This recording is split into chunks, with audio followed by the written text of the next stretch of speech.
first live in this new location, so I am mostly just checking the connection and the audio, and I am going to answer the Q&As that I got today here, because when I answer them in the stories, the 15-second thing just cuts me off. So I'm going to try to chop this up so that I can save it in the highlights if you asked a question and you want to answer. Yeah. The first one is, I'm just going to get into it and then I'll hopefully be able to save this somewhere. And I'll let you know where. You'll have to look for it, like an Easter egg. The first one isn't a question, it's a statement. You need to start out your live with, hello, you cool cats and kittens. I haven't watched that documentary because I got a, what are your hamstring issues? I can speak to that, but is it an injury or like soreness or a weakness? You can expand. I haven't watched that documentary because I listened to, this is very meta, a podcast about podcasts, and they referenced a couple of things that were kind of abusive to animals, and I just get like a pit when I watch something that is abusive to animals, and it's hard for me to shake. So I know what that's from because it's been referenced a lot, but I haven't seen it myself.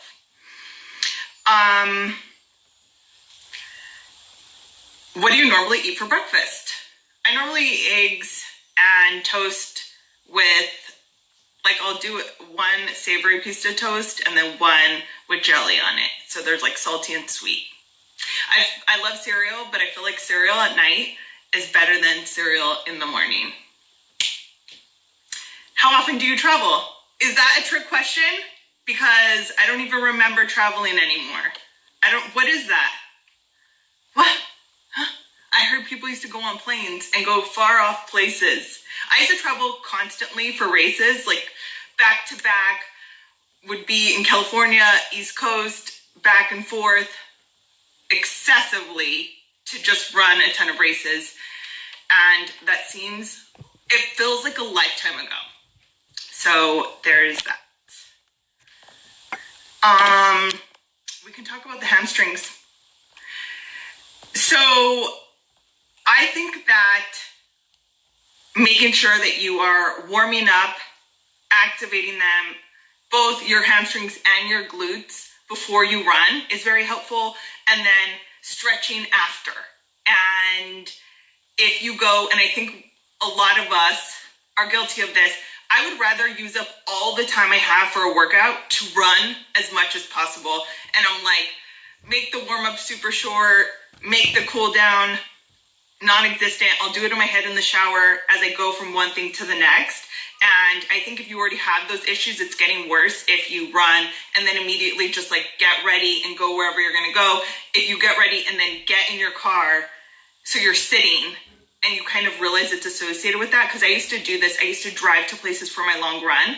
And then once I was done, I don't want to stretch here in public. So I'd be like, I'll stretch after I take a shower. But I was doing a long run and then going home, and I would drive. I would immediately sit down from doing anywhere from 12 to 18 miles. I would be done and I would maybe walk a minute to my car, and I'm sitting down to drive wherever. It's just like, you want to make sure that you are staying loose and stretching as much as possible after. So I would say cut into your run time and spend some time before and after warming up and stretching.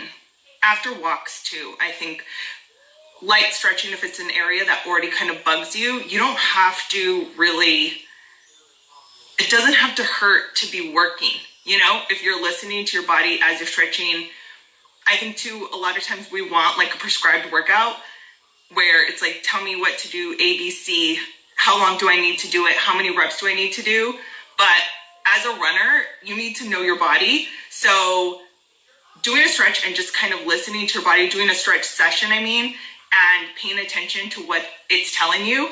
One side's going to be tighter than the other sometimes. Like, all of that is important info to know just about yourself and what's going on with your body, like that. How are you doing during these times? I'm like settled. I feel a lot better. I think before things were kind of crazy and stressful, and I feel 1000% better now. There's that. How do you deal with running / workout when you're sick? Do you use it as rest time? It depends. Most of the time, I will still run. And my ex used to say that like when I was sick, that was probably everyone else's 100% because I would still be running through whatever. I would get off a red-eye flight and land, this has happened in New York and Florida from LAX, and I would be like, okay, I didn't get any sleep. I want to go for a run. So I think running always makes me feel like I'm more in a routine and more normal, unless it is something where I feel like I can't breathe. This January, I got sick for the first time in a long time, and I had a very dry cough. Hello. And I kind of hesitated to run a few times because it would just be such a dry cough and I couldn't really shake it. And to run in public, I felt like I was causing a scene. Like people were going to start asking me, are you okay? But and you're asking for me personally. If you were asking like if you're sick, I would say don't run because I don't want to be responsible for anyone hurting themselves. The phrase that I have often heard is if it's in your chest, you must rest. So if you have a respiratory illness and there's stuff going on with your chest, then you must rest. It's the law. So yeah. And I think remembering the big picture, like this comes with age. Like this is wisdom of not running sometimes for 1 or 2 days. If you're sick, if you feel an injury coming on, if you are super stressed, not running for a couple of days is better than ending up not running for a bunch of weeks. So I think it is a big picture perspective you have to kind of take of like, should I run right now? Well, is this going to help or hurt your training? Is this going to help or hurt your overall fitness? 2 weeks from today, 1 month from today, what would you rather be? Would you rather be 100% healthy or still fighting something? And you have to know yourself too and know your immune system and know how well you're fit to begin with, how well you bounce back, what's actually going on with you. Yeah. San Francisco in lockdown, no one can leave the house till end of May except for food. You? Yeah, you're not really supposed to leave. I am in a suburb of Los Angeles and you're not supposed to leave outside of if you're going to work for an essential business or to get food or something that you need. I feel like toiletries, right? I don't know. How often do you watch memes? Every damn day. Tips to get over a breakup.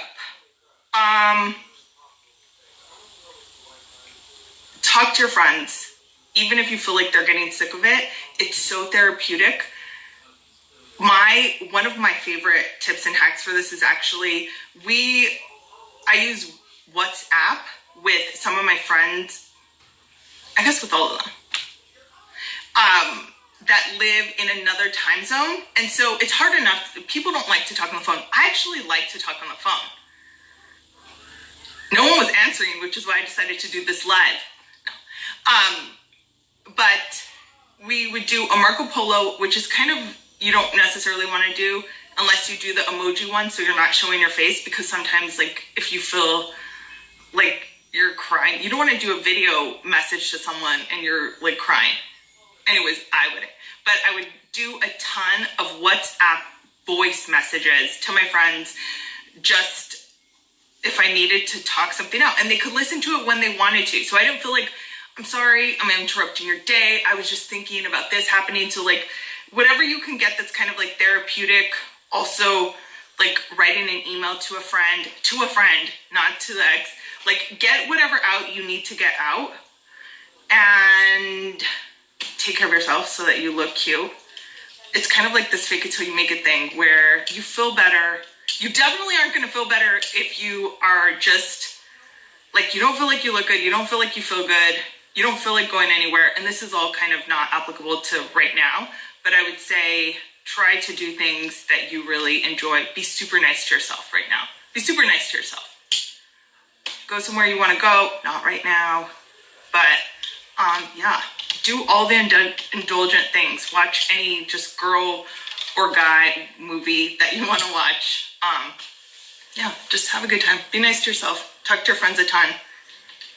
And then find someone else that will like you better and be nicer to you.